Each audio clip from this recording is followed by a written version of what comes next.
Ya. Ya, begini, ini terjadi, tapi jangan disebutin namanya ya, terjadi karena saya mengawinkan saya. Si perempuan ini kan ditanya, kamu bapaknya ini, bukan, ini bapak angkat. Oke. Bapak tua ada nggak? Nggak ada. Mamang ada nggak? Nggak ada. Kakak atau adik laki-laki yang sebapak atau kandung nggak punya, kita tanggal oke, kita kawinkan. Ya kan gitu.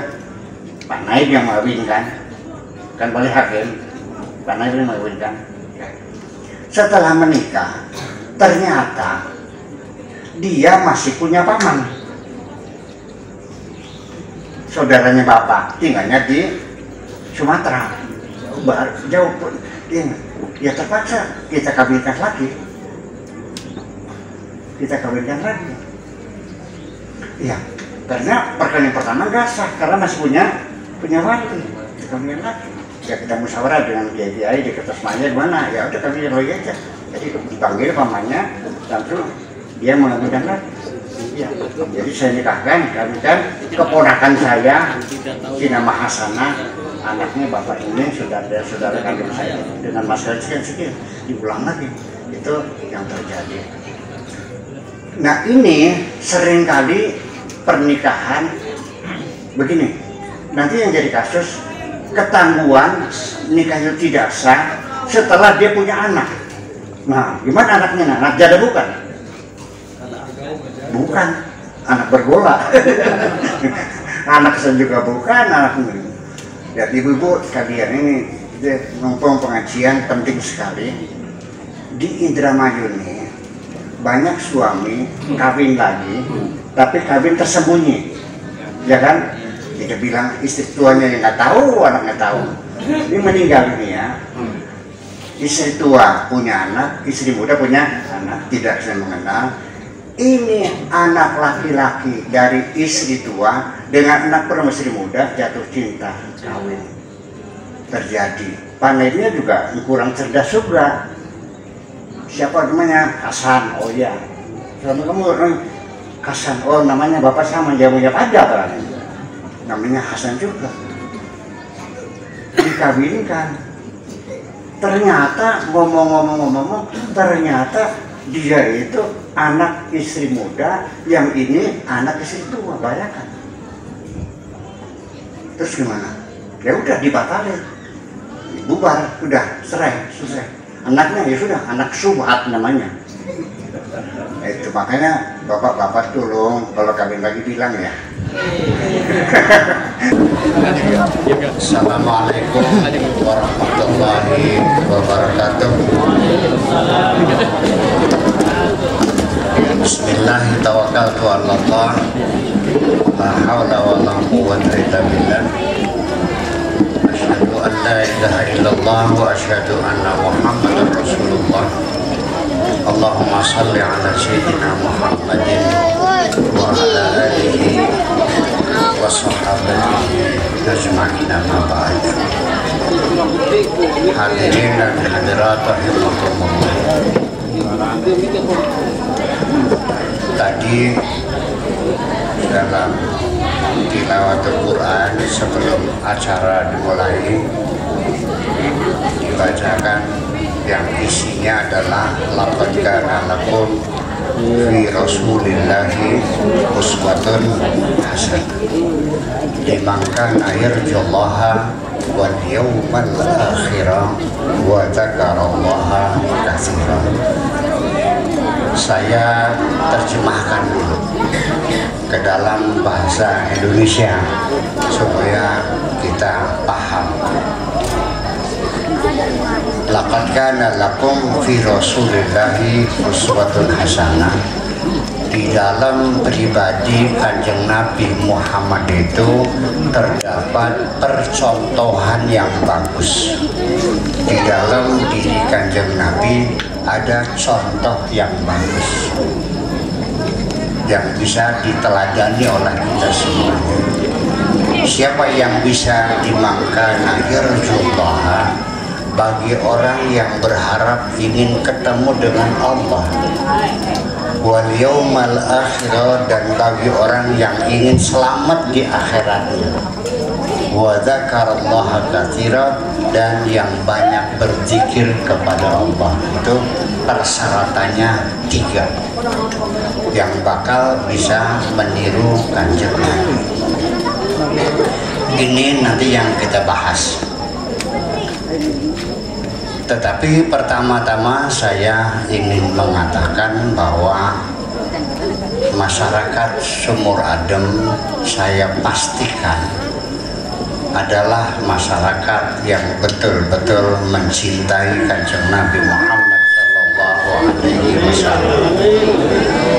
Dari mana buktinya? Buktinya malam ini jam 9 lebih 5 menit ibu-ibu ya ada di halaman, anak-anak, bapak-bapak semuanya meninggalkan rumah, ya kan, keterang-terang jadi mukanya nemah, hanya untuk ingin mendengarkan cerita tentang Kanjeng Nabi Muhammad. Dan dapat dipastikan pula di situ ada kerinduan di dalam hati kita, rindu kepada Kanjeng Nabi Muhammad Sallallahu Alaihi Wasallam. Dan dapat dipastikan sampean semuanya percaya bahwa Nabi Muhammad itu utusan Allah. Percaya? Percaya. Yakin? Yakin. Pernah ketemu di mana? Belum pernah ketemu, merindukan, percaya. Ada yang punya fotonya enggak?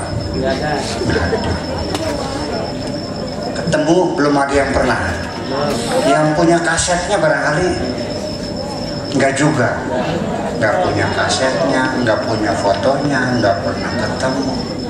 Masih ada hubungan famili enggak? Enggak. Kok percaya?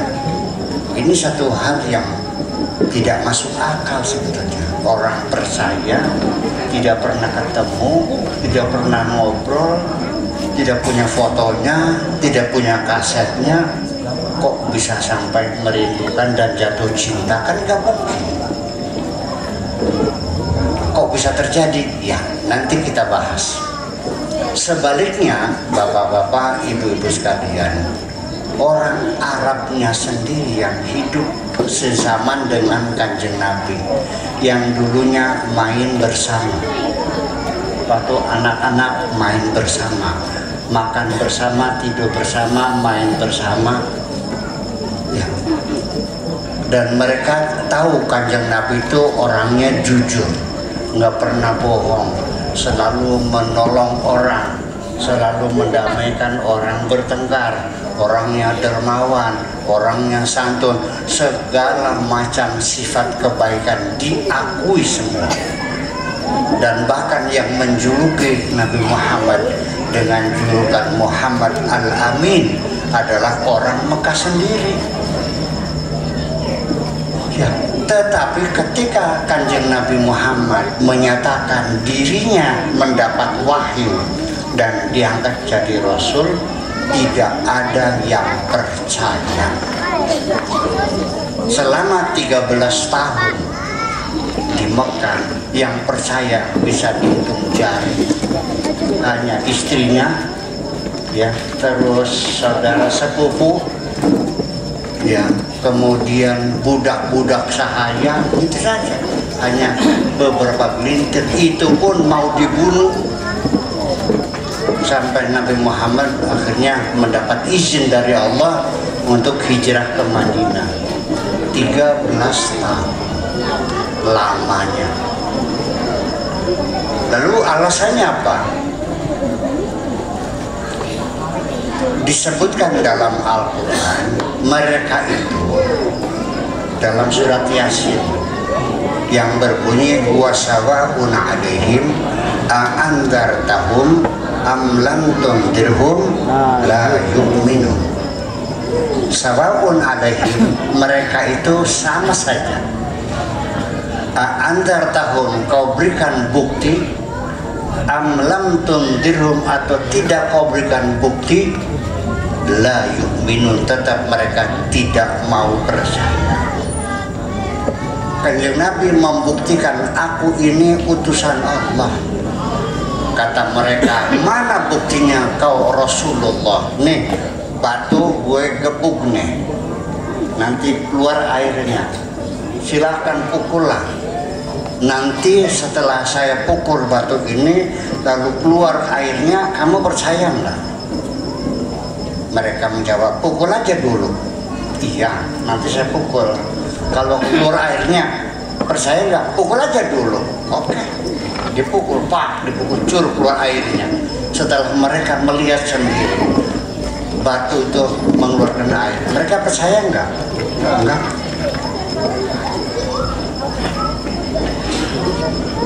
Kemudian lagi, konon ceritanya ada 200 orang kehausan. Tidak ada susu, tidak ada air, tidak ada madu. Kehausan. Oleh Nabi diperaskan dari seekor kambing yang kurus, diperas buat ngasih minum 200 orang. Alhamdulillah kenyang semua. Atau kilometer bu. Sebisa atau dengan orang sampai konon ceritanya bulan dibelah. Nih saya buktikan, ya silakan buktikan. Kalau yang memang Anda Rasulullah, buktikan. Ngaku-ngaku utusan Tuhan, coba buktikan. Gue belah nih bulan, silakan. Terus nanti kalau terbukti percaya nggak? Belajar dulu. Setelah Bismillahirrahmanirrahim dibelah bulan itu, mereka melihat sendiri, terus percaya nggak? Betul. Wangkot teman manusia orang sumur adem, ketemu juga tidak, pernah salaman juga tidak, betul nggak? Punya fotonya juga tidak, rekaman punya nggak? Nggak juga. Kok percaya? Ini dua hal yang berbeda. Jadi artinya dulu saya pernah ngajar di Libya, jadi guru di sana di Libya, di sekolah SMA lah kalau sini. Ya. Mereka bertanya, Pak Guru, dalam bahasa Indonesia begini, kenapa para nabi itu lahirnya di negeri kami semuanya? Di Indonesia tidak ada nabi dari Indonesia. Saya jawab, orang Indonesia itu, wahai anakku, orangnya baik-baik, nggak perlu nabi, cukup dengan wali kecil aja cukup kok.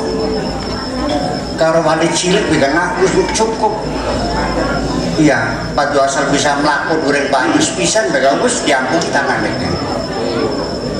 Ya, tidak seperti masyarakat kamu, bandel-bandel, nakal-nakal. Iya, 25 nabi ditentukan, ya di kamu bunuh-bunuhin semua aja. Iya, kamu lawan semua yang ada dipercaya. Masih kurang berapa lagi? 25 nabi. Ya, mereka ngelawan terus. Di sini belum pernah, tidak pernah ketemu Nabi Muhammad. Kok percaya? Ditambah lagi yang hari ini kita peringati maulidnya, hari lahirnya, malam ini maulid Nabi. Itu kapan lahirnya? Itu sudah 1444 tahun yang lalu. 1400 tahun lulus. Dari tahun 571 sampai tahun 2023. Sudah 1400 tahun yang lalu, masih percaya juga, masih diperingati juga. Ada apa sebetulnya? Oke. Ini luar biasa, bahwa bukan itu saja. Kalau orang Arab tidak percaya karena jahiliyahnya, karena bodohnya, ini mungkin karena mereka nggak ada hubungan saudara. Kemudian lagi orang-orang Arab yang sekarang ini juga banyak yang tidak percaya kepada Nabi Muhammad. Agamanya juga bukan Islam. Iya kan, banyak. Gitu. Ya mereka gimana? Ya, mereka mengatakan ya Nabi Muhammad bukan Nabi. Saya nanya, orangnya yakin nggak orangnya ada? Yakin ada. Akhirnya di mana? Di Mekah. Tahun berapa? Tahun sekian. Bulan apa? Bulan ini. Saya tanya, bapaknya tahu nggak? Nama? Tahu, namanya Abdullah. Ibunya Aminah. Bapak itu siapa? Abdul Muthalib. Kamu percaya nggak? Enggak. Sekamar dengan saya. Sekamar waktu kuliah di Syria. Sekamar. Jurusan sastra, ya artinya ilmu balaghah, ilmu nahwu, ilmu sorof, ilmu ma'ani, ilmu bayan, ilmu badi. Ya udahlah, kalau di sini mah ulama besar lah, sampai banyak hafal-hafal ayat Quran juga, tapi agamanya lain.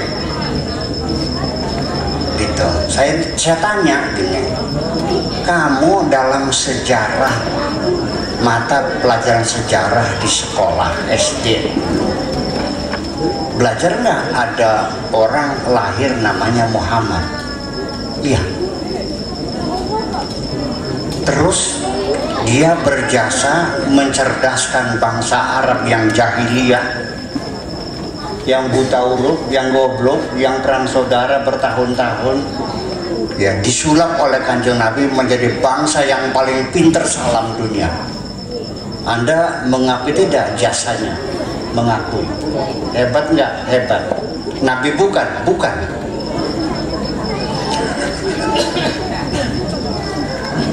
Anda belajar nggak sejarah Arab, bahwa bangsa Arab dulunya perang saudara, bunuh-membunuh, bermusuhan satu dengan yang lain, lalu akhirnya dipersatukan menjadi satu umat besar di dunia.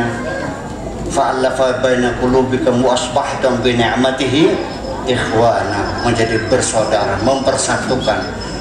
Jasa ini kamu aku enggak? Saya mengakui. Nabi bukan? Bukan. Wong sumur adem kapan belajar sejarah ya? Iya, tapi ngerti, paham juga, percaya juga kan? Nah ini satu hal yang aneh. Nah ibu-ibu sekalian, mungkin itu orang Arab yang sudah lama seperti kita, sudah 1400 tahun lamanya, mungkin masuk akal kalau tidak percaya. Ini keluarganya Kanjeng Nabi Muhammad sendiri, ya paman-pamannya nggak ada yang percaya, bahkan yang memusuhi Kanjeng Nabi ya saudaranya sendiri, yang membunuh ya Abu Jahal juga orangnya. Ada lagi yang teristimewa, salah satu paman Nabi yang paling sayang kepada Kanjeng Nabi, namanya Abu Thalib. Dialah yang melindungi Kanjeng Nabi sejak kecil sampai dewasa, sampai jadi Rasul. Dia yang memberikan perlindungan. Siapapun yang mau menyakiti Kanjeng Nabi selalu dibentengi oleh Abu Thalib. Sebelum engkau melukai Muhammad, hadapi dulu aku. Pasang badan untuk ini. Nabi bertanya, kenapa Pamanda membela-bela saya? Jawabnya, ya karena kamu ponakan saya, bukan karena saya Rasul. Bukan. Paham Bu? Apakah Pamanda membela saya sebagai apa? Ya sebagai ponakan, bukan sebagai Rasul. Bukan. Ya tetap suruh baca syahadat nggak mau. Sampai di akhir hayatnya, ketika Abu Thalib jatuh sakit, hampir mendekati kematian, Nabi begitu sayang kepada pamannya, sambil dipeluk, dibujuk, mang, ayo ngucap syahadat. Mau? Yuk baca syahadat, nggak usah.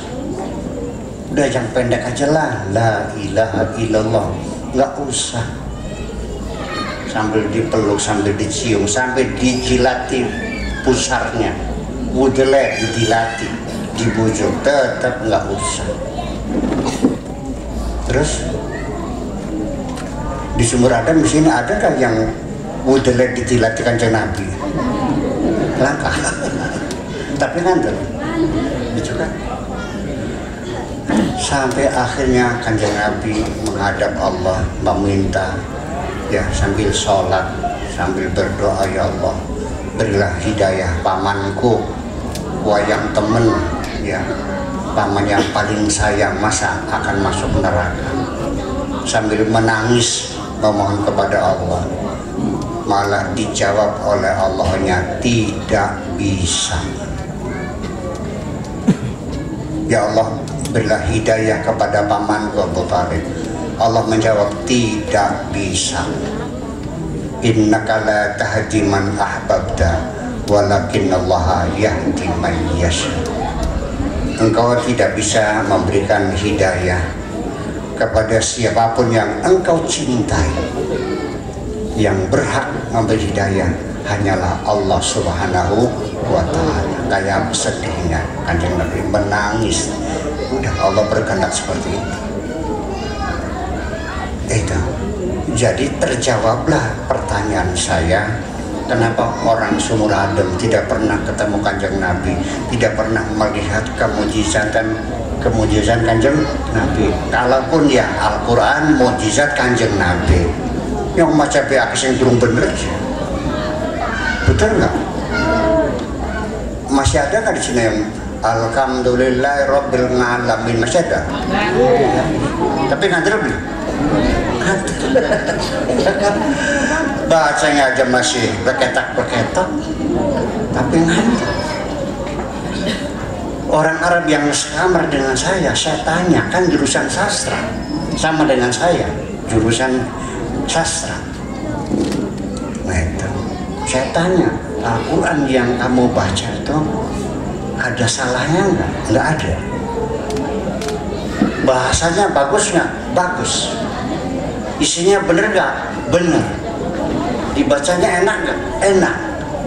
Percaya nggak ini kalam Allah? Tidak. Ini karangan Muhammad. Jadi selama ini mereka yang tidak beragama Islam itu ya meyakini Kanjeng Nabi bukan sebagai Rasul, tapi yang minimal sebagai pahlawan.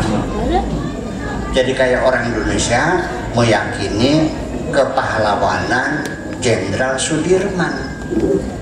Anda mengaku nggak Jenderal Sudirman berjasa? Ngaku nggak? Sebagai Nabi ngantar percaya?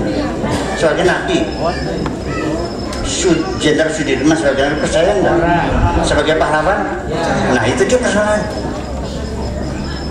Ya, jadi pada akhirnya terjawablah sudah bahwa jawaban Allah bahwa kamu tidak bisa memberikan hidayah kepada siapapun yang engkau cintai. Innaka la tahdi man ahbabta walakinallaha yahdi man yasha.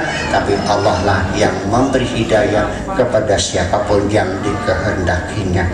Di sini terjawab, wahai orang-orang Sumur Adem, bapak-bapak, ibu-ibu yang beragama Islam, ini bukan karena otakmu cerdas, bukan karena kamu mencari kebenaran, tapi murni betul-betul dapat hidayah dari Allah Subhanahu wa ta'ala. Alhamdulillah. Nah, selanjutnya setelah kita dapat hidayah, tolong diteruskan hidayah ini, dirawat. Seperti saya titip pot bunga sama Bapak Haji Sulaiman, ini buat Anda, ini kembangnya bagus, mawar merah ya mesti disiram tiap hari, dipupuk tiap hari sambil berbunga, kan begitu. Nah hidayah juga sama, perlu dirawat, perlu dipupuk, perlu disiram supaya terus berbunga, jangan diterlantarkan. Makanya udkhulu fis-silmi kafah, yuk masuk Islam seutuhnya, jangan separuh-separuh. Mumpung diberi hidayah, kalau enggak dicabut lagi nantinya. Artinya sampai sekarang masih banyak orang yang dapat hidayah, sudah baca syahadat, sudah masuk Islam, tetapi masih belum menjalani syariat Islam. Ada di sini yang sholatnya marajin, nggak tinggal 5 waktu, tapi wayahna panen ya untuk bayar zakat pelantar pelintir. Ada nggak? Banyak. Sholatnya rajin tapi nggak pernah zakat. Ada nggak? Itu berarti belum masuk seutuhnya, baru sebagian. Ada lagi zakatnya keluar, dermawan lagi bagi-bagi duit fakir miskin, tapi kalau masuk bulan puasa mencari dokter minta surat keterangan sakit mah. ada. Nah itu kenapa sih cang-cang cing-cing nanggung pada dari sering wis teles anjrem sisan wis kadang wis teles dapat tidak diteruskan ya, kira-kira kayak orang naik mobil di Jakarta, ada yang masuk kakinya saja bus kota tuh, ada yang masuk bokongnya saja zaman dulu ya kan, ada yang bokongnya di luar kepalanya di dalam. Itu masuknya tidak seluruhnya, masuk seluruhnya. Bismillahirrahmanirrahim. Yuk masuk Islam seluruhnya, jangan sepotong-sepotong. Lagi pula di sini saya selingi dulu bahwa segala macam kewajiban yang Allah jelaskan dalam Al-Quran itu semuanya dalam batas kemampuan kita untuk melakukannya. Tidak mungkin Allah menyuruh kita di luar kemampuan. Innallaha la yukallifu nafsan illa usaha. Allah tidak akan menyuruh kita kecuali ada dalam kemampuan kita. Tidak mungkin saya menyuruh Bapak Haji Sulaiman untuk memikul beras 2 kintal, nggak mungkin. 1 kintal sanggup nggak? Enggak. 1/2 kintal? Wah, 40. Iya, ya udah segitu. Jadi kalau saya ngasih 2 kilo lebih, ya berarti yang nyuruhnya nggak benar. Kerjakan saya lah Bu. Begini teorinya. Apa saja kalau sudah menjadi kebiasaan akan menjadi mudah dan kita sanggup. Ya. Kalau kita sudah tiap hari, nah untuk menyentuh psikomotorik itu minimal 1 bulan. Kita akan menjadi terbiasa dan akhirnya bisa karena biasa, berulang-ulang lama-lama bisa menyentuh psikomotorik ini penting sekali. Nah bapak-bapak dan ibu-ibu sekalian, di penghujungnya bahwa akhirnya kita tadi kembali kepada ayat Quran tadi, laqad kana lakum fi rasulillahi uswatun hasanah liman kana yarjullaha wal yawmal akhirah wa dzakarallaha katsira. Sekarang bagaimana kita meniru orang yang hidup di abad ke-7? Bayangkan, belum ada listrik, belum ada sampo, belum ada sabun, belum ada mesin jahit, belum ada pabrik tekstil, betul nggak? Ya. Belum ada internet, belum ada radio, belum ada mesin tik, belum ada. Tidurnya masih di tanah, masih primitif. Abad ke-7. Bayangkan, kalau ibu-ibu pengen tahu, yang punya internet, diketik aja Jakarta Doe Loe. Jakarta Doe Loe, klik terus di situ Jakarta tahun 1938 Kali Ciliwung, masih mandi pada telanjang Kali Ciliwung, disapet-sapetin di batu tuh nyucinya, ya kan? Orang dagang bakso hanya pakai celana pendek, nggak pakai baju, ya ngerus bumbunya, dipikul. Ya, orang-orang sepanjang jalan nggak ada yang pakai sepatu, masih nyokor semuanya. Di Jakarta rumah masih pakai belik. Bayangkan tahun 38 saja masih kayak begitu, apalagi tahun 571, apalagi di abad ke-7. Kayak apa? Rumahnya belum punya rumah, hidupnya masih pakai tenda, nggak pakai sepatu. Ya, apalagi zaman dulu, saya sendiri dulu waktu kecil, kalau sikat gigi itu mandi di kali Ciwaringin, pakai pasir, betul nggak? Kalau di sini pakai babakan bata ya, belum ada odol. Dulu saya kalau disuruh nenek beli roti di Jati Barang dari Kliwet, Tasmaya, itu belum ada motor, belum ada mobil, ya sepeda juga jarang, jalan kaki. Saya jalan kaki sepanjang jalan Ponas, termasuk Sumur Adem nih dulu kalau ke Jakarta, lubangnya sedang dengkul kayak kubangan apa binatang kerbau. Bayangkan zaman dulu, baru beberapa tahun belum lama, apalagi abad ke-7 belum ada apa-apa, ceboknya juga masih pakai batu, betul nggak? Iya. Lalu kita meniru Kanjeng Nabi, apanya yang ditiru? Nah ini persoalan. Ya, jadi yang maksud meniru Kanjeng Nabi itu harus secara rasional, secara selektif. Artinya nilai-nilai moral yang bersifat universal itu yang ditiru. Kejujuran, betul? Kesetiakawanan, betul? Apalagi kepedulian sosial, betul? Keadilan, betul? Itu yang kita tiru. Bukan lalu makannya Kanjeng Nabi ditiru, nggak pakai sendok dibuang sendoknya gitu.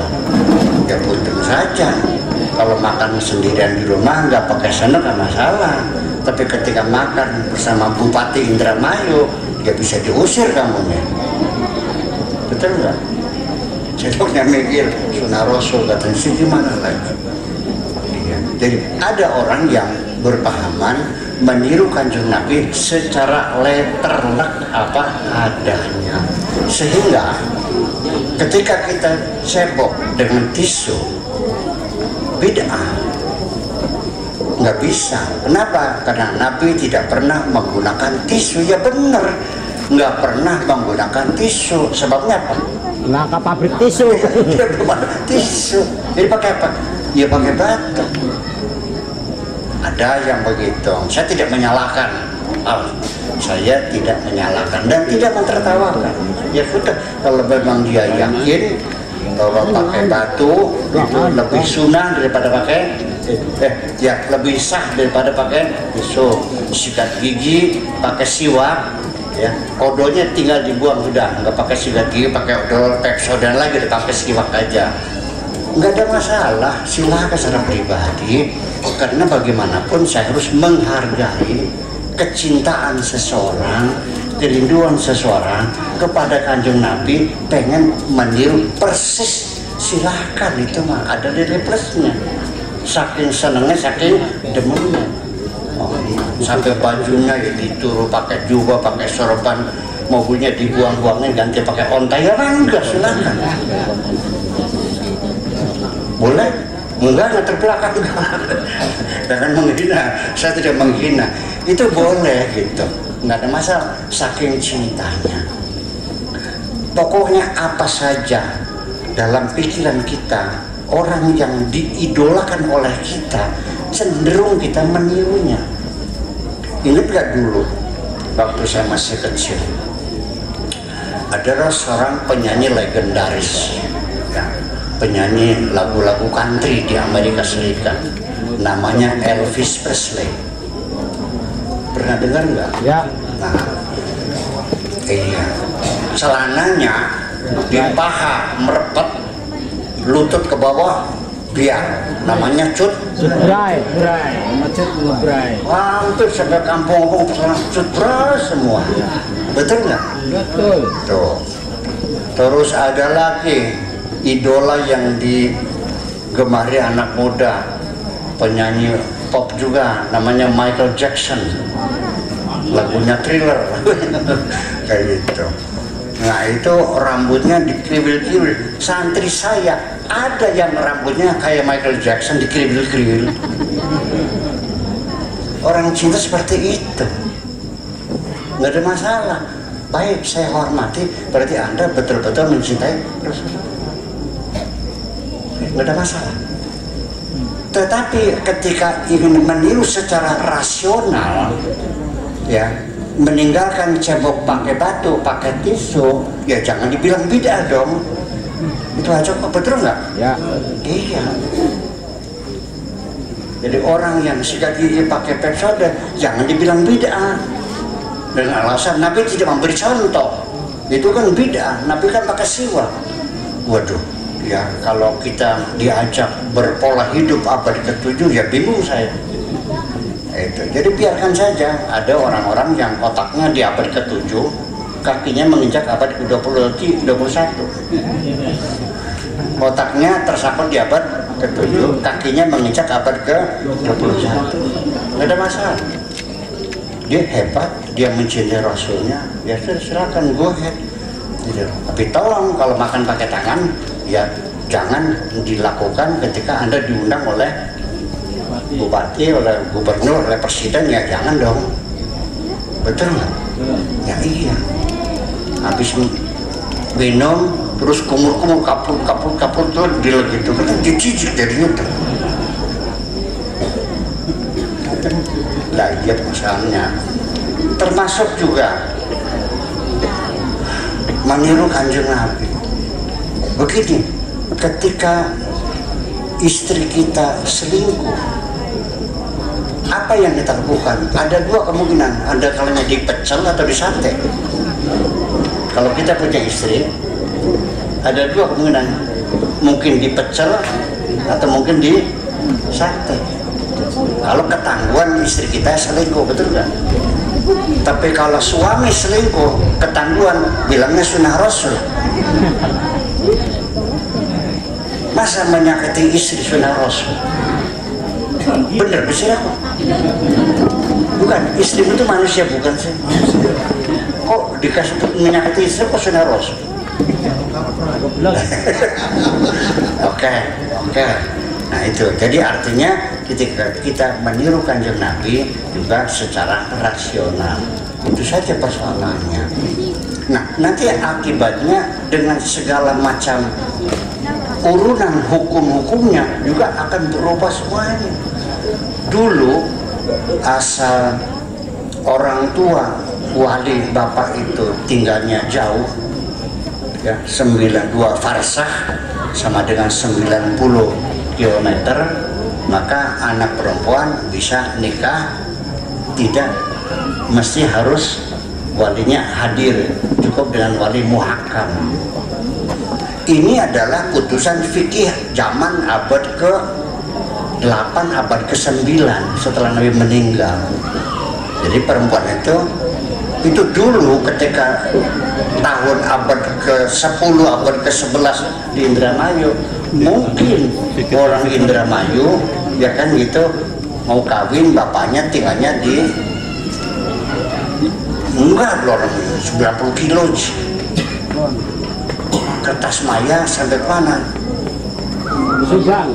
Subang. Pamanukan lah, Pamanukan 90 kilo atau Jasem. Masih ada sekarang dikawinkan, bapaknya bingung, itu gimana sih? Dibawa lari sama laki-lakinya, dikawinkan di Jasem karena sudah lebih dari 90. Ini gimana lagi? Itu kan dulu orang dari Kertasmaya mau ke Ciasem, zaman dulu belum ada mobil, belum ada motor, belum ada sepeda, jalan kaki kan. Berapa bulan tuh nyampe? 2 hari. Setengah minggu. Belum ada jalan, belum ada jembatan, belum ada apa. Ya seminggu lah.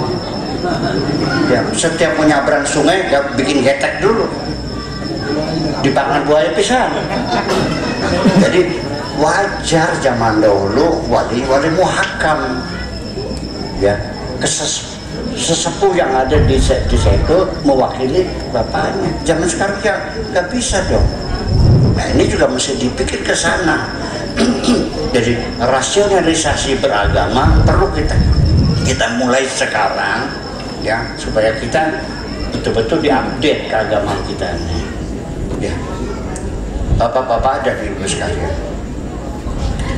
banyak sekali sesungguhnya dalam meniru Kanjeng Nabi. Silahkan cara makannya, cara minumnya, tetapi perlu diketahui meniru itu semuanya gampang, nggak perlu sekolah lagi, nggak perlu ngaji lagi, tinggal beli jubah, sudah pakai jubah kayak Kanjeng Nabi, pakai sorban. Siwak, pak beli siwak, nggak perlu ilmu, nggak perlu kecerdasan, itu mah gampang. Yang susah itu meniru moral Kanjeng Nabi yang bersifat universal, kejujuran, penghormatan kepada orang lain, iya kan? Ya, kasih sayang, kemesraan, kepedulian sosial, ya siap menolong orang siapapun, itu yang susah. Nah, itulah makanya ibu sekalian, yuk malam ini kita memperingati Maulid Nabi ini sebagai satu simbol untuk membangun semangat kita meniru Kanjeng Nabi secara rasional. Artinya bukan hanya baju dan pakaiannya saja, itu mah gampang ngepakai. Yang penting otaknya yang cerdas, belajar seperti apa. Saya kira nanti itu kita kita sambung dengan dialog ya. Nanti dalam dialog bisa kita kembangkan. Begitu saja. Assalamualaikum warahmatullahi wabarakatuh. Maka silakan yang dari MC ya. Ibu juga saya harapkan juga ada muncul banyak pertanyaan.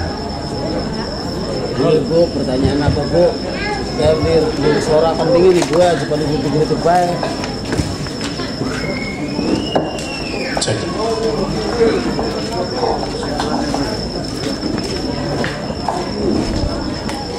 Terima kasih pada Buya yang sudah memberikan kesempatan waktunya. Perlu nama enggak? Perlu. Nama saya Fandi. Jabatan? Perlu. Tadi Buya bilang kita perlu rasionalisasi agama. Apa bedanya dengan liberalisasi agama, Buya? Sebab batasnya sangat tipis. Bukankah tidak semua agama itu rasional? Tidak semua agama itu rasional. Banyak agama itu bersifat dogmatis gitu kan. Terima kasih pada Buya. Rasional itu menggunakan rasio, menggunakan akal. Kalau literasi menggunakan literal. Jadi ini literasi. Islam tekstual, liberasi, liberal Pak. Itu bedanya. Tekstual dan kontekstual. Jadi apa adanya saja. Satu contoh saja. Bulan puasa orang Islam boleh tidak puasa. Kalau ya kuntum maridan aw ala safarin. Ba'datu min ayyamin ukhra. Secara tekstual, tukang beca boleh nggak puasa? Tukang masul boleh nggak tidak puasa? Ya nggak boleh secara tekstual, karena hanya alasannya kuntum maridan, sakit, atau ala safarin, atau dalam perjalanan. Jadi musafir dan sakit itu yang jadi alasan orang boleh tidak puasa, tapi nanti dibayar. Ba'datu min ayyamin ukhra, itu kan tekstualnya, betul nggak? Betul nggak gitu? Nah sekarang secara rasional, kenapa orang sakit boleh tidak puasa, orang sedang musafir dipuasa? Tahu nggak alasannya apa? Istinaban min istima'il masyaqqatain, menghindari berkumpulnya dua keberatan, beratnya puasa dan beratnya perjalanan. Betul? Betul begitu? Oke, ini rasional. Nah sekarang orang masyhur boleh nggak tidak puasa? Nggak boleh lah.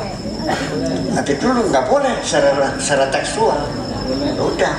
Jadi pribadi ya sak lenger ya. Kudu puasa. Bakal turun lengar mau beli buku.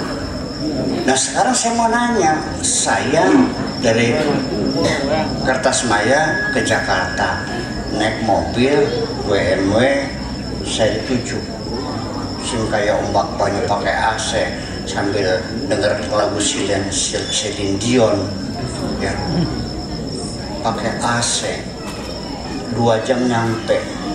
Saya boleh makan nggak? Boleh. Boleh. Tapi kalau orang macul boleh nggak? Nggak boleh. Kasihan. Perjalanan ke Jakarta dengan macul mana yang lebih berat? Ya, macul ya. Itu rasional. Tetapi sampai sekarang sih, andaikan Bapak Haji Sulaiman ngasih makan orang macul bulan puasa di Supatami sih, Maksiat. ya artinya ya memang tidak bisa rasional. Masyarakat kita masih belum menerima rasional. Ya pokoknya didogmakan semuanya. Pokoknya Al-Qurannya wa in kuntum maridan awala safaran, bukan ala maculin tuh nggak ada wala maculin. Itulah didogmakan semuanya. Lalu bagaimana? Apa betul agama itu dogma? Enggak, agama itu rasional.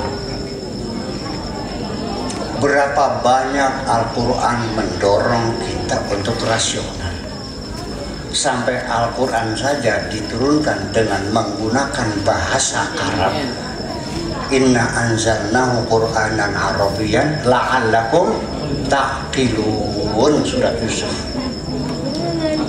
Al-Quran selalu dipanggil ya ulil absar, ya ulil albab, afala yatadabbaruna al-Qur'ana am ala qulubin aqfaluha fa'tabiru ya ulil albab.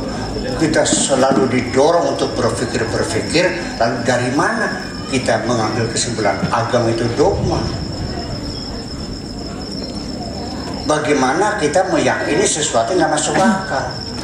Itu yang jadi persoalan. Ya, tetapi Bapak-bapak, Ibu sekalian, saya tidak menolak dogma.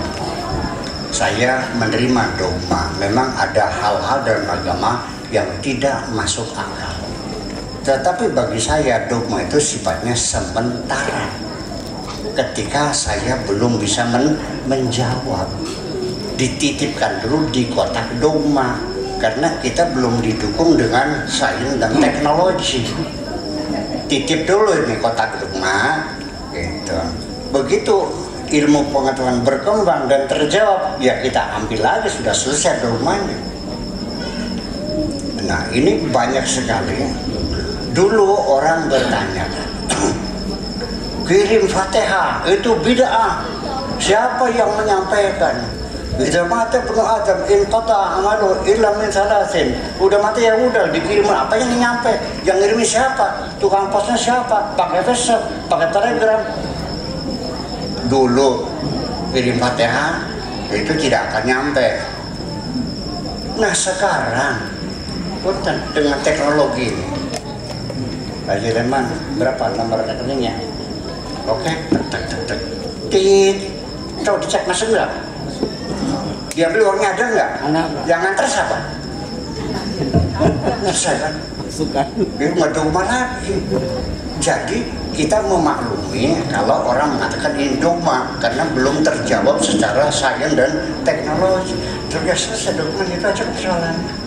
Jadi ya kalau seandainya kita beragama berdasarkan dogma semua, sejak kapan?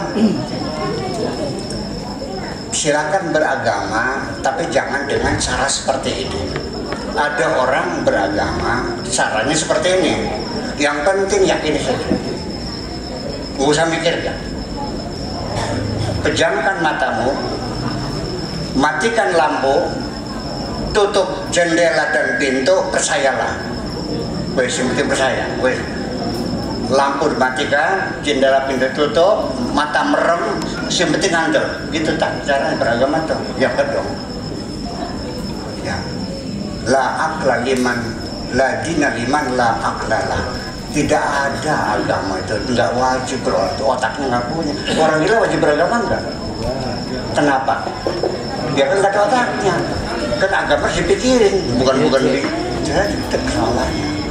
Ya, Bapak sekalian, ini masalah dogma bagi saya sifatnya sementara. Saya tidak menolak dogma, menerima dogma, tapi sementara. Kalau sudah terjawab ya selesai.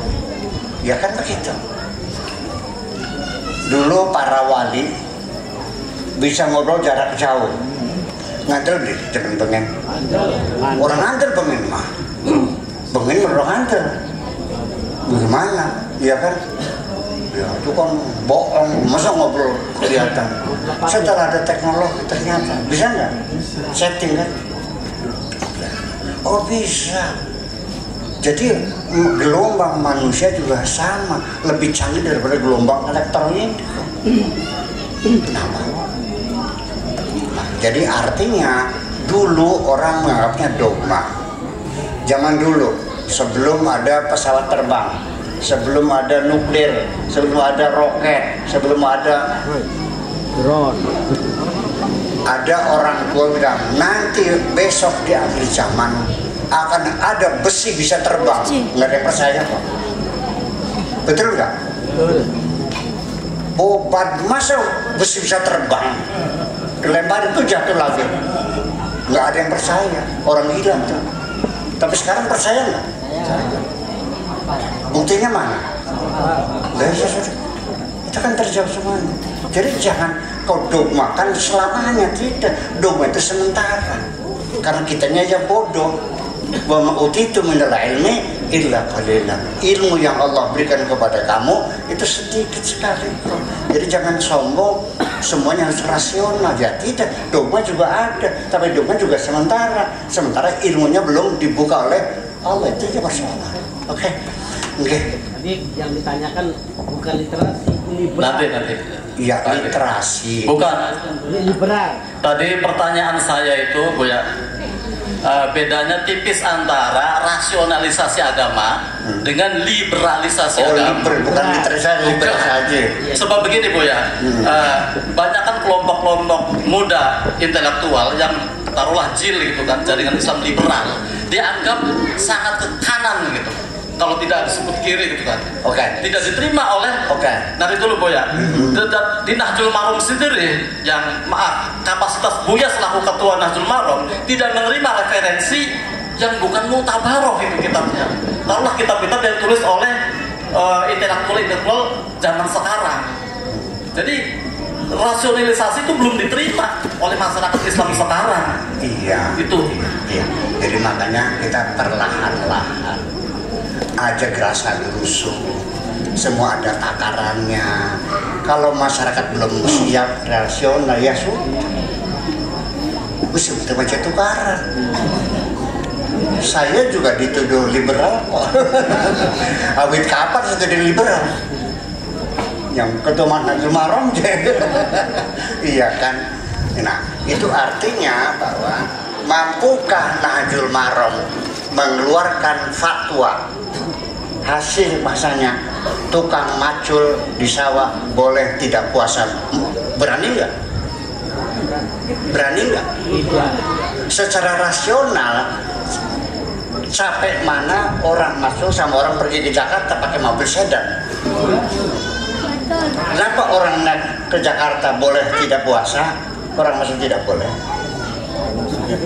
Nah ini kan rasional. Tapi sekarang masih belum waktunya untuk mengeluarkan fatwa seperti itu. Nantinya dituduh liberal. Itu persoalannya. Gitu. Jadi saya sendiri juga sebetulnya makna liberal sendiri dalam pikiran Anda seperti apa, saya ingin mendengarkan. Apakah liberal itu tidak beragama? Atau mau sholat boleh, tidak juga boleh gitu? Atau hajinya daripada ke Mekah lama sudah ke Panguragan aja gitu? Aja itu. Apa itu liberal tuh begitu? Ya, saya kira itu Itu aja persoalannya, kita masih berhati-hati, jangan bikin gaduh di masyarakat. Padahal saya ngomong hati-hati kok. Hanya orang aja yang motong-motong video saya. Ya, saya ngomong hati-hati kok, saya ukur gitu. Ya, gitu. Dan semuanya ada landasan. Marojiknya ada, dasar kamunya belum baca. Itu persoalannya. Saya dituduh liberal segala macam karena saya mengatakan bahwa Kanjeng Nabi Muhammad itu ketika menaklukkan kota Mekah, para sahabat menghancurkan berhala-berhala. Begitu mereka masuk, di dalamnya ada gambar Nabi Musa, ada Nabi Isa digendong oleh Siti Maryam. Kata Nabi, hapus semuanya kecuali ini jangan dihapus. Itu cerita apa adanya. Itu adanya di kitab Akhbaru Makkah Al-Waqidi, ada di Tarikh Islam Imam Ibnu Hisham, ada di kitab Fathul Bari Syarah Bukhari. Itu ada di kitab-kitab besar, ada semuanya. Kiai punya kitabnya semua. Mereka kaget, berarti mereka tidak baca buku itu. Itu kesalahan. Saya kirimkan ke MUI, bukunya ada. Ya, ini ada. Jadi saya itu tidak ngarang. Ada marjinya, ada kitab di sini.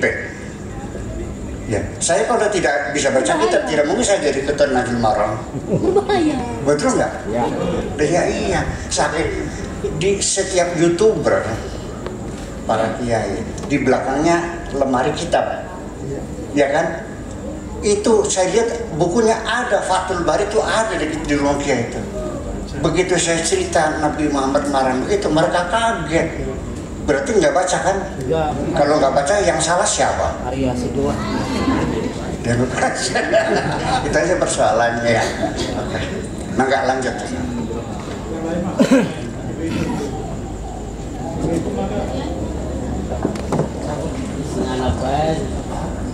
Assalamualaikum warahmatullahi wabarakatuh. Nama saya Jasad. Tadi menyinggung masalah pernikahan muhakam. Di negara kita yang namanya wali hakim adalah yang diangkat oleh negara dan ditetapkan oleh pengadilan agama. Sekarang ini, di era sekarang ini ada seorang ustaz yang ditokohkan, dikiaikan oleh masyarakat, seringkali memposisikan dirinya sebagai wali hakim ketika wali itu tidak ditemukan atau jauh karena kerja di lautan, atau memang walinya kurang setuju dengan pandangan itu. Bagaimana pandangan Buya? Terima kasih. Assalamualaikum warahmatullahi wabarakatuh. Menjadi muskilah ya sekarang. Yang paling mengenaskan bagi saya, ini sekarang banyak anak-anak melawan sama orang tua. Iya, ibunya ngancam. Bakal sira maksa kawin karo bocah lanang nganggo anting. Nganggo anting kan? Rambutnya dikepak kayak jaran kan? Wis milih melu kan melu mboke dah. Wong demen wae. Iya, mikir melu karo kan, ya wis langsung mikir. Bayangkan sakit hati orang tua. Saya ingin ngasih nasihat kepada anak-anak muda yang sudah kebelet jatuh cinta. Nggak ada masalah. Ya, silakan nikah, ada cara yang bisa ditempuh, bukan wali hakim, nggak bisa, yang cuma syarat aja. Kalau orang tua mau tidak setuju, silakan kamu bikin surat pernyataan bersama dengan kekasihmu, ditujukan ke pengadilan bahwa kami berdua sudah saling mencintai dan tidak mungkin saya hidup tanpa kekasihku ini. Orang tua kami tidak setuju, mohon pertimbangan ya, dicabut perwaliannya. Namanya wali adol, bukan wali hakim, wali adol. Ya, nanti orang tuanya itu dipanggil oleh pengadilan. Ibu mau dikawinkan nggak apa-apa? Enggak. Dinasihati enggak juga, oke. 3 kali. Kalau orang itu tetap tidak mengawinkan, maka pengadilan berdasarkan permohonan yang bersangkutan, maka perwalian bapak itu dicabut oleh pengadilan dan dinikahkan oleh pengadilan. Namanya wali adol, gitu caranya ya. Jangan dibawa ke Ciasem atau oleh hakim sembarangan gitu. Ya di internalnya banyak wali-wali naib internasional. Naib internasional ngangkat dirinya jadi wali hakim. Ya nggak benar dong gitu. Jadi wali hakim itu adalah tidak memerlukan keputusan ya mengangkat, tapi itu sudah regulasinya ada. Yang hakim itu apa maksudnya? Orang salah paham lagi. Dikiranya hakim pengadilan. Hakim itu kepala negara.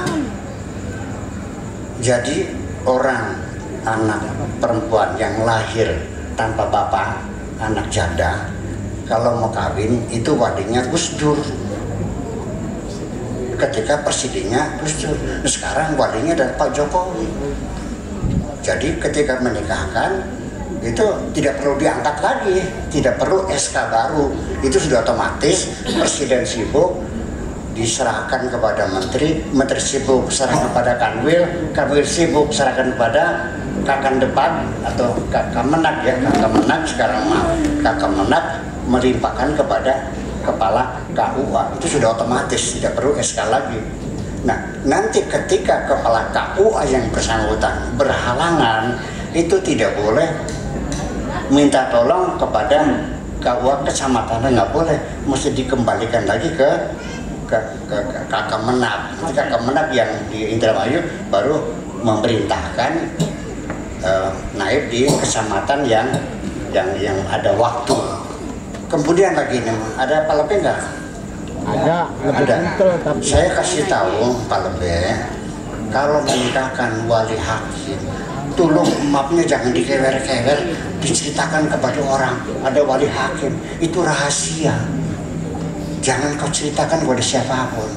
Yang tahu hanya Pak Naib sama Pak Lebih sudah. Jangan dikasih tahu, malu dong. Ya, jadi anak jadah, masa gitu caranya? Itu konfidensial, sifatnya terbatas. Yang tahu hanya Pak Naib dengan Pak Lebih, Mapaku tahu gitu, Pak Hakim gitu.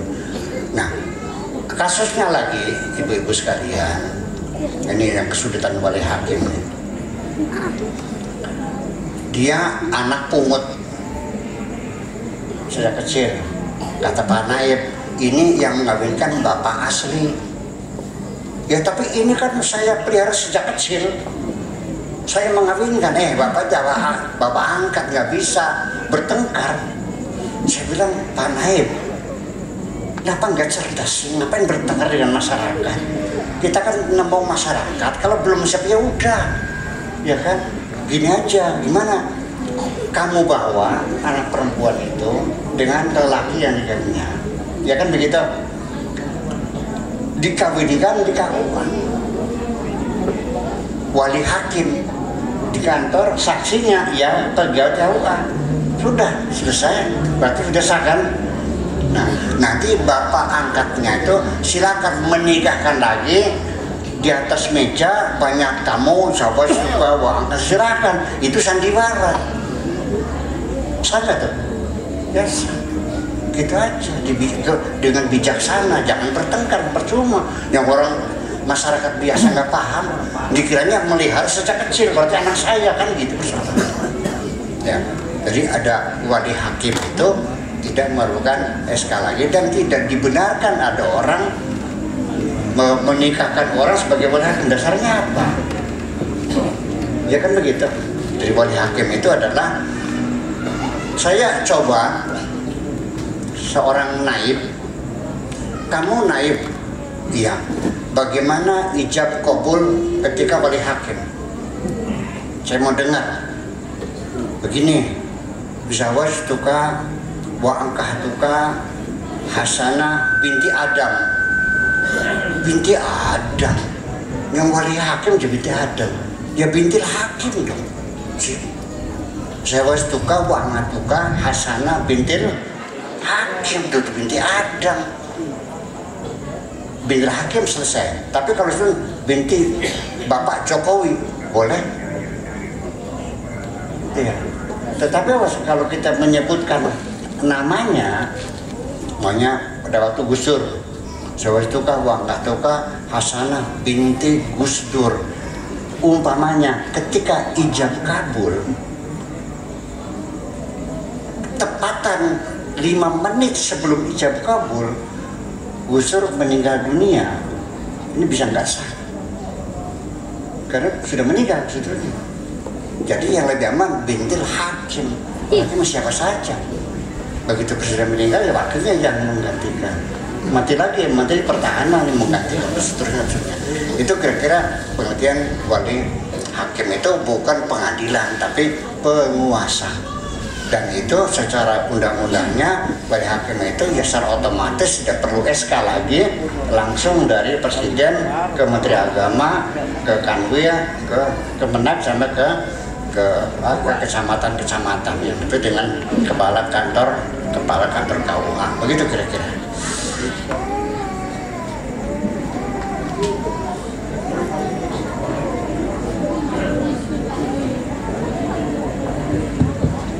Izin Bu ya, ada satu lagi boleh? Boleh. Assalamualaikum warahmatullahi wabarakatuh. Waalaikumsalam. Minta maaf Bu ya, ada pertanyaan dari masyarakat. Seandainya ada orang mau menikah, perempuan mau menikah, ini padahal walinya masih ada. Walaupun orang tuanya sudah meninggal, ada apa? Wali. Ya ada wali, ada penggantinya lah, Ada kakaknya, ada ini ya, pamannya apa ini, bapak tuanya ya. dia karena merasa kemungkinan apa ya, dia kayak tidak mengakui, terpaksa dia menikah pakai wali hakim. Gimana hukumnya? Ya. Ya begini, ini terjadi tapi jangan disebutin namanya ya, terjadi karena saya mengawinkan saya. Si perempuan ini kan ditanya, kamu bapaknya ini, bukan ini bapak angkat. Oke. Bapak tua ada nggak? Nggak ada. Mamang ada nggak? Nggak ada. Kakak atau adik laki-laki yang sebapak atau kandung nggak punya, di Batangkar. Oke, kita kawinkan. Ya kan gitu. Pak Naib yang mengawinkan, kan boleh hakim. Pak Naib yang mengawinkan. Oke. Setelah menikah, ternyata dia masih punya paman. Saudaranya bapak, tinggalnya di Sumatera. Baru jauh pun, dia terpaksa kita kawinkan lagi. Ya, karena perkawin pertama nggak sah, karena masih punya wali. Kita kawinkan lagi. Ya kita musyawarah dengan kiai di kertas panjang mana, ya udah kawinkan lagi aja. Jadi dipanggil pamannya, langsung dia mengawinkan lagi. Ya, jadi saya nikahkan, kawinkan keponakan saya, si nama Hasanah, anaknya bapak ini, saudara kandung saya, dengan mas kalian sekian, diulang lagi.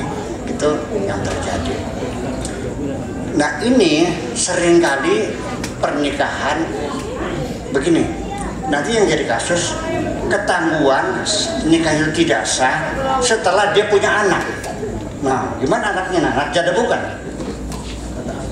Bukan, anak bergola. Anak saya juga bukan, anak. Dan ibu-ibu sekalian ini, itu mumpung pengajian penting sekali. Di Indramayu ini banyak suami kawin lagi, tapi kawin tersembunyi, ya kan? Tidak bilang istri tuanya yang nggak tahu, anak nggak tahu.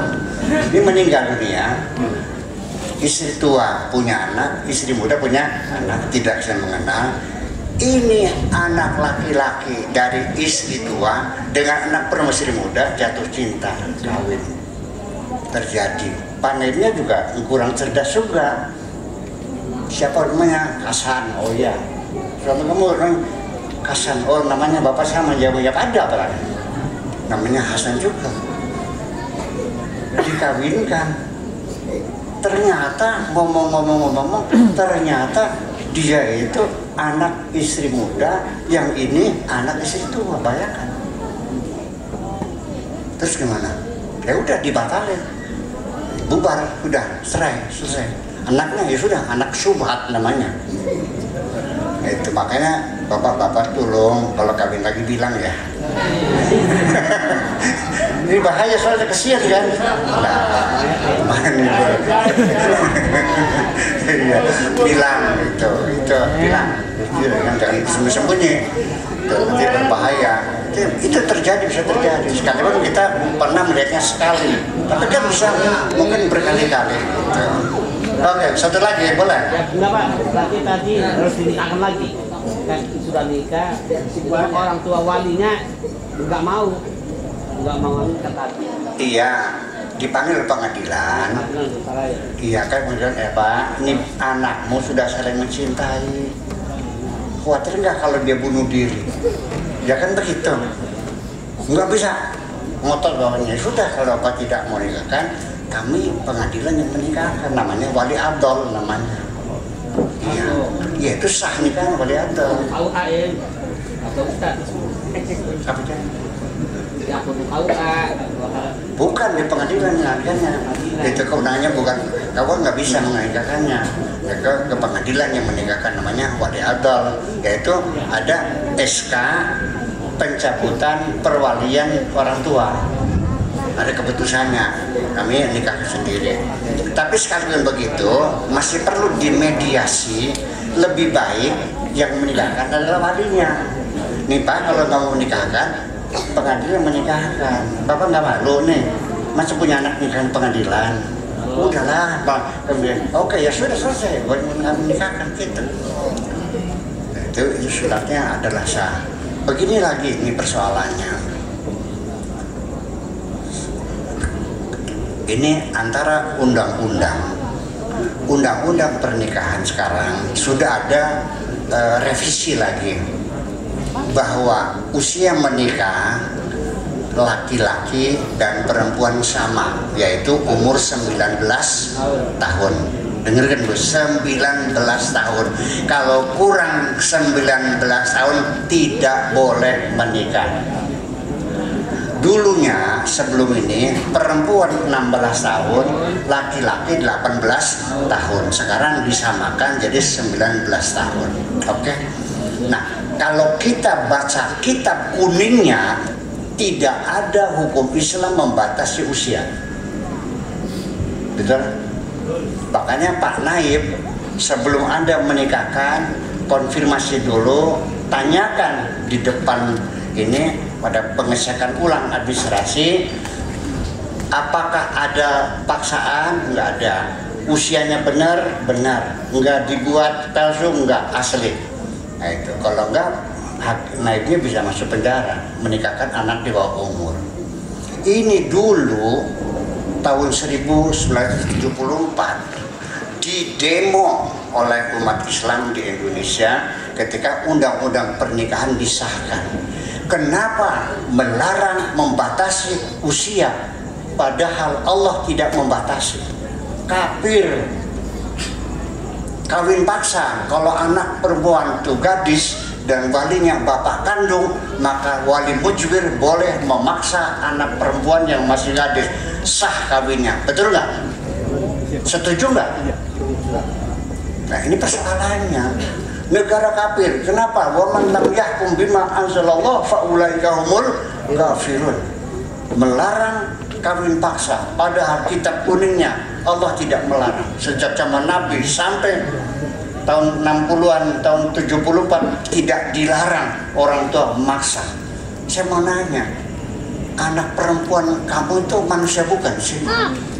Mungkinkah kau paksa dengan laki-laki yang tidak dicintainya?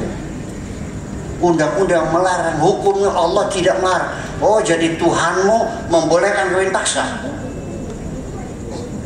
Di sini perlu rasional beragama. Betul nggak? Iya dong. Masa negara kafir karena melarang paksaan? Nah itu kan jadi seperti itu persoalannya. Belajar iya, itulah makanya yuk kita beragama rasional. Ya nggak mungkin dong, masa anak baru lahir dikawinkan sah? Ditunggu dulu, maksud saya ditunggu 4 tahun dikawinkan bro, sah. Fikihnya begitu, kalau anaknya kurus tidak boleh dipakai, tapi kalau gemuk bisa dipakai. Bayangkan, Itu hukum Islamnya begitu kok. Fikih aja kita buka kitabnya bersama sama kalau nggak percaya. Anda setuju begitu? Jadi perlu rasional nggak beragama? Gimana lagi? Iya jujur dong. Ini kan saya takut nanti ibu-ibu pada murtad nih. Masa Islam tidak menghormati perempuan? Itu manusia kan masa udah kawin dipaksa? Kan itu kira-kira. Jadi pada akhirnya bahwa begini juga banyak hasil-hasil kajian fikih 4 mazhab dalam pernikahan ini yang nggak masuk akal. Begini ceritanya, ada seorang perempuan suaminya pergi lalu tidak pulang-pulang sampai 2 tahun. Iya. Akhirnya dia mengadu ke pengadilan, ini bagaimana sayangnya? Ya udah, kemana nggak tahu, apakah diculik orang, apa dibunuh orang nggak tahu. Akhirnya masukkan pengadilan, diputuskan meninggal dunia.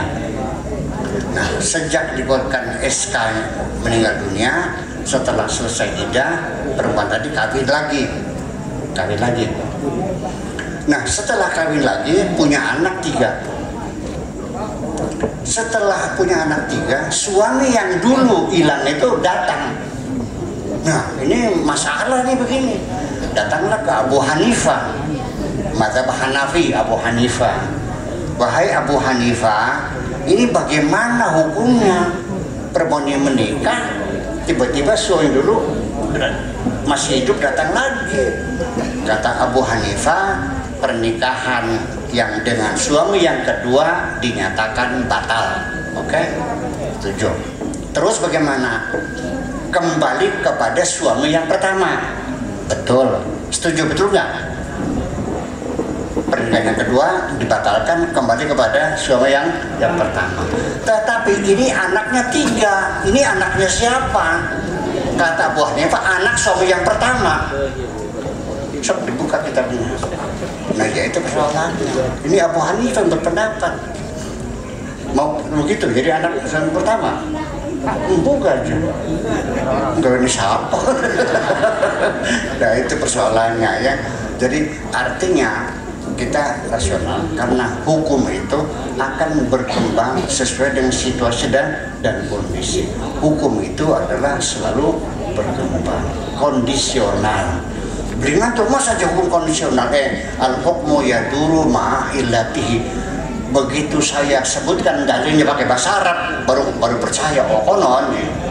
Padahal mah kondisional itu ya al-hukmu yaduru ma'illatihi. Jadi artinya hukum itu selalu berkembang dengan situasi dan kondisinya. Bapak-bapak ibu sekalian, sebagai teman muslim, masih ada pertanyaan lagi enggak? 1. Oke deh, mangga silakan.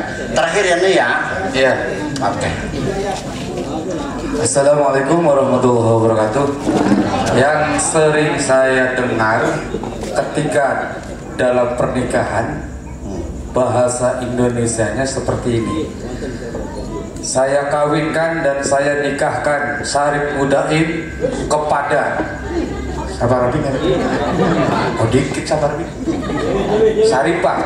Ulangi. Saya nikahkan dan saya kawinkan Syarif Mudaim dengan Syarifah dengan mas kawin bla bla bla bla. Dibayar kontan. Dengan dalam bahasa tadi yang dikawinkan itu adalah Syarif Mudaim, bukan Syarifah. Ya, saya kawinkan dan saya nikahkan Syarif Mudaim dengan Syarifah. Atau yang benar gimana Bu ya? Apakah yang dinikahkan itu Syarif Mudaim atau yang dinikahkan itu Syarifah?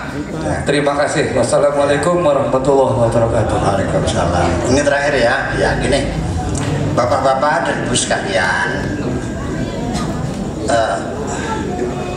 awal kekeliruan ini adalah dari pengetahuan ilmu nahwu dan sorof. Makanya Naib mesti ngaji lagi nahwu sorofnya. Karena sebetulnya Kementerian Agama tidak punya juklat dan juknis untuk ijab kabul berbahasa Indonesia, adanya bahasa Arab. Nah, bahasa Arabnya adalah berbunyi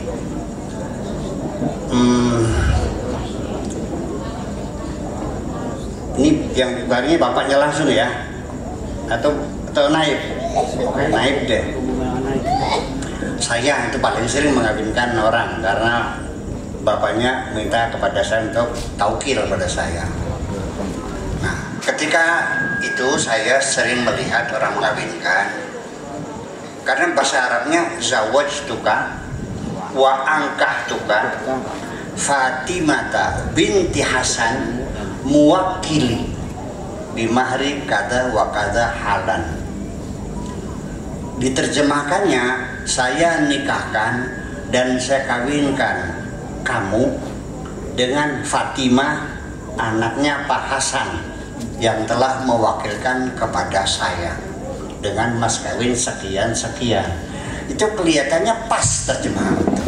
Zawajtuka Hasanah, saya nikahkan kamu dengan Hasanah, pas.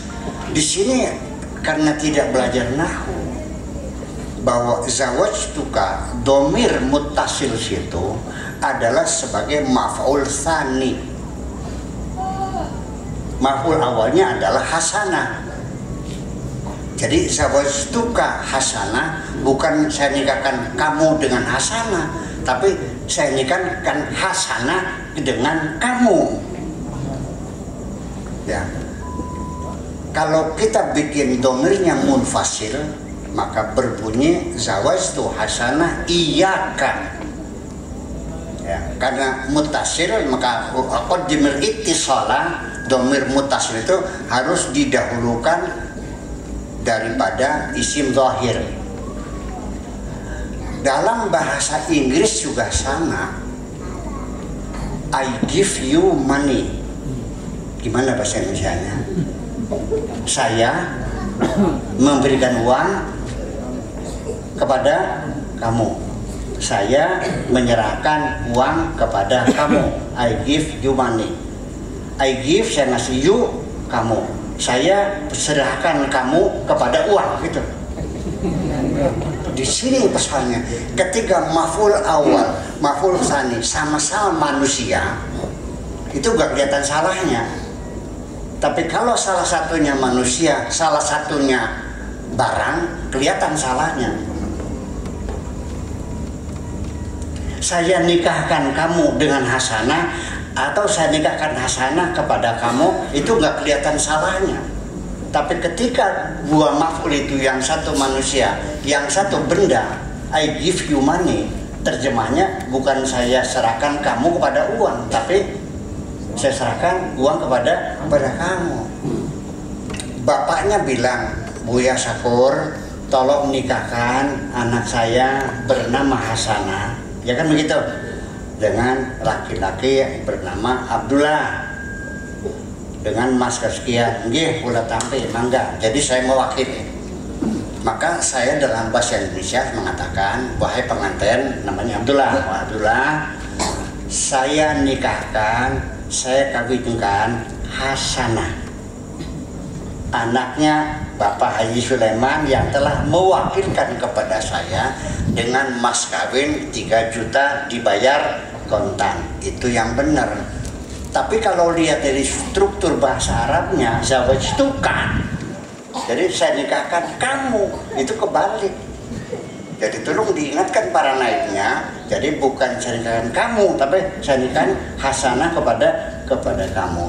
Itu pernah saya juga bertengkar dengan seorang naib yang ngotot, nggak bisa sama aja. Nah, bagaimana sama? Ini dua-duanya iya sama. Coba salah satunya maf'ulnya itu benda, uang dengan kamu.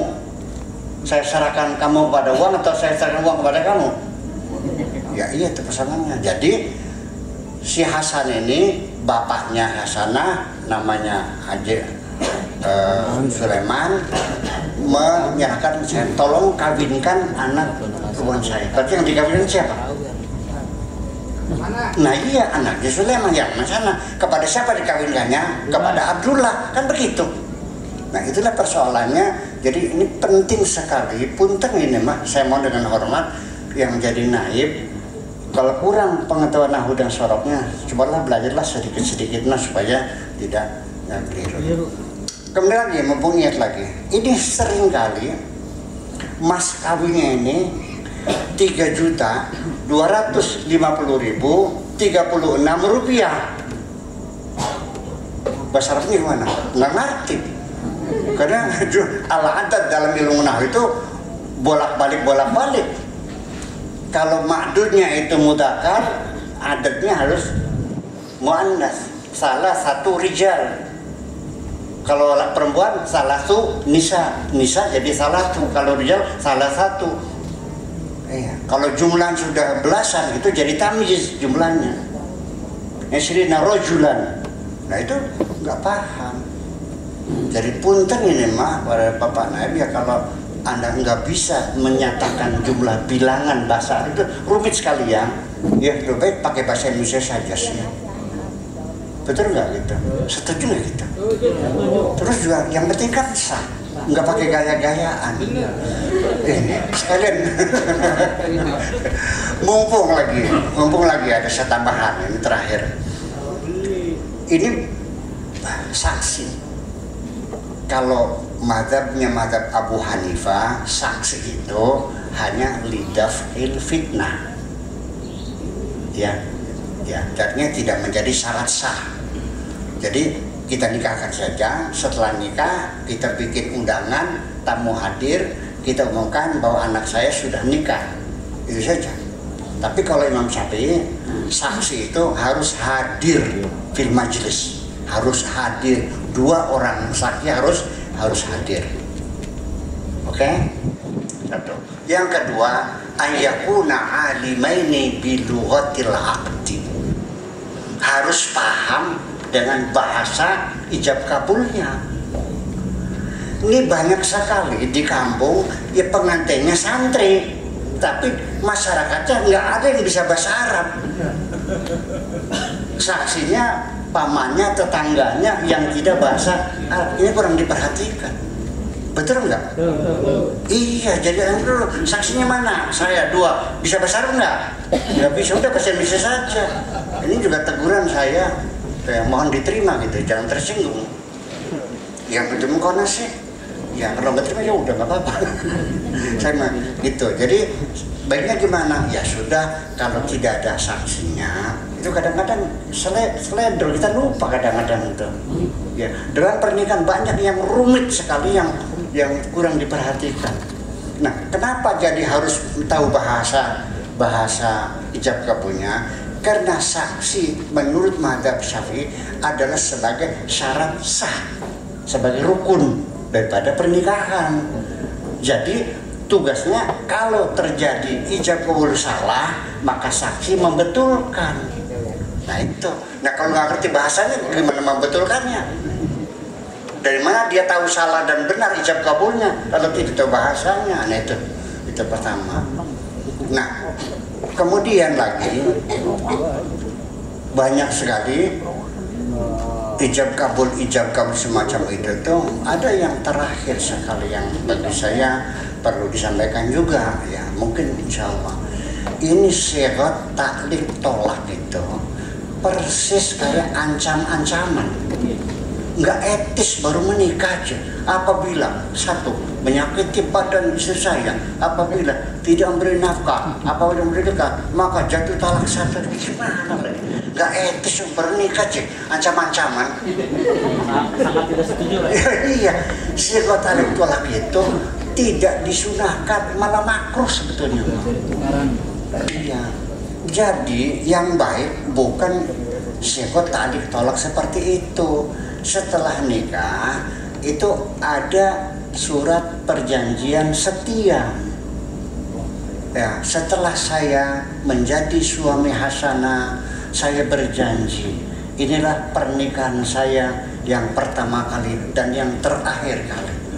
dan saya berjanji ingin membahagiakan istri saya lahir dan batin. Kan enak jadinya. Apabila jatuh talak satu belum sudah talak kan gimana? Nah, tapi saran saya ini belum mempan ini, masih belum diterima. Ya, terserah mau terima silakan. Namanya juga orang usul. Kira-kira diterima nggak nih? Terima Pak. Iya, saya mau usul terima silakan. Wa man syaa falyu'min wa man syaa falyakfur. Nganten wasrab belia. Wis kabiasa teman. Nah, gitulah kira-kira, dan mudah-mudahan ya dengan peringatan Maulid Nabi ini Allah berikan hidayah kepada kita semuanya. Amin. Maka saran-saran bismillahirrahmanirrahim. Rabbana auzi'na nashkura ni'mataka allati an'amta 'alaina wa 'ala walidayna wa na'mal salihan tarda wa adkhilna bi rahmatika fi ibadika salihin. Rabbana atina fid dunya hasanah wa fil akhirati hasanah wa qina adzabannar. Sallallahu ala sayyidina Muhammadin wa ala alihi wa sahbihi ajma'in. Subhana rabbika rabbil izzati amma yasifun wa salamun alal mursalin walhamdulillahi rabbil alamin. Assalamualaikum warahmatullahi wabarakatuh.